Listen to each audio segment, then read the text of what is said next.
कशा मजेच्या. मित्रांनो, सुप्रभात. या एपिसोडचे नाव आहे रक्षाबंधन आणि नारळी पौर्णिमा. तर मित्रांनो, या एपिसोडचे 4 भागांनी निभावले आहेत. चला तर करूया सुरुवात भागाची.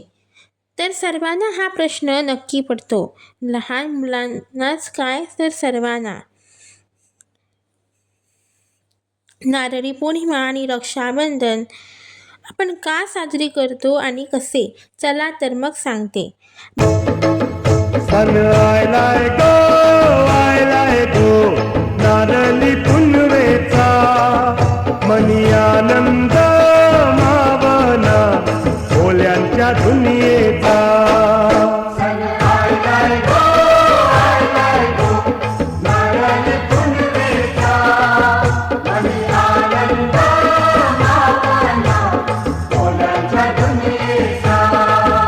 अरे बेगिन बेगिन चला किनारी जाऊ देवाच्या पुंजेला.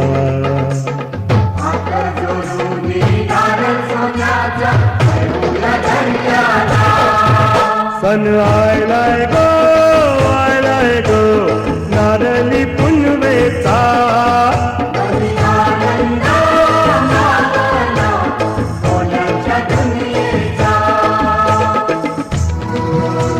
भारतीय संस्कृतीत सणांना विशेष महत्त्व आहे. देशामध्ये विविध सण मोठ्या उत्साहाने साजरे केले जातात. प्रत्येक श्रावण पौर्णिमेस वरुण देवते प्रीत्यर्थ समुद्राची पूजा करून त्याला नारळ अर्पण करतात. म्हणून या दिवसाला नारळी पौर्णिमा म्हणतात. विशेषतः समुद्रकिनारी राहणारे लोक अर्थात कोळी बांधव हा दिवस मोठ्या उत्साहाने साजरा करतात. ते सुशोभित केलेल्या पालखीत सोन्याचा नारळ ठेवून नानाविधा बांधाच्या गजरात नाचत गात समुद्रकिनारी येतात आणि सूर्यास्ताबरोबर नारळाची पूजा करून तो नारळ दर्यादेवाला अर्पण करतात. पूर्वी सोन्याचा नारळ अर्पण करण्याची रीत होती, पण हल्ली सोन्याची बिघड वा सोन्याचा मुलामा दिलेला नारळ समुद्रात सोडतात. पावसाळ्यात समुद्र खवळलेला असतो, म्हणून या काळात समुद्रामागे चालणारे व्यवहार व वर्दळ बंद असते. श्रावणाच्या मध्यावर पावसाचा जोर मंदावतो, तेव्हा हे व्यापार व्यवहार पूर्ववत चालू होतात. पण तत्पूर्वी जलदेवतेचा कोप होऊ नये, ती शांत व्हावी आणि समुद्रमार्गे चालणारी वर्दळ व सर्व व्यापार निर्धोक व सुकर व्हावे म्हणून सर्वप्रथम जलदेवतेचे अर्थात सागराचे दर्शन घेऊन त्याला आपल्या रक्षणाची प्रार्थना करून नारळ अर्पण करतात आणि ही कृतज्ञता आदर व्यक्त केल्यानंतरच जलवाहतुकीस प्रारंभ करतात. तर तुम्हाला रक्षाबंधन का साजरी करतात ते सांगते. त्याच्या मागे असलेल्या सुंदर गोष्टी कदाचित तुम्हाला माहिती नसेल. श्रावण शुद्ध पौर्णिमा म्हणजेच नारळी पौर्णिमेच्या दिवशी दुपार टळल्यावर किंवा सूर्यास्तानंतर रक्षाबंधन करावे.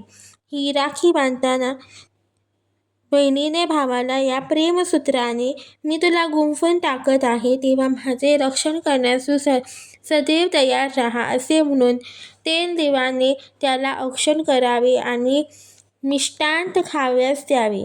या दिवशी मुख्य पंक्तीत म्हणून नारळी भात करावा.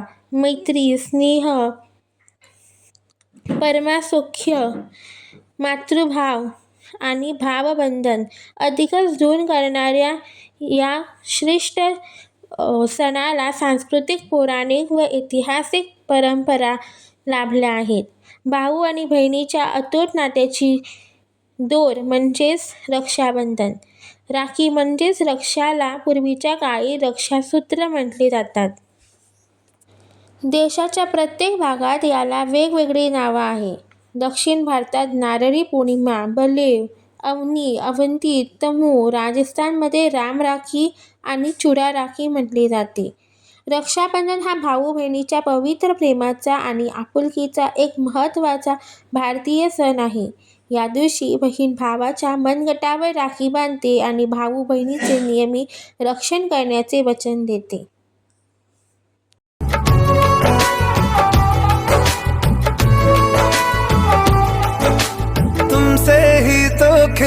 सारे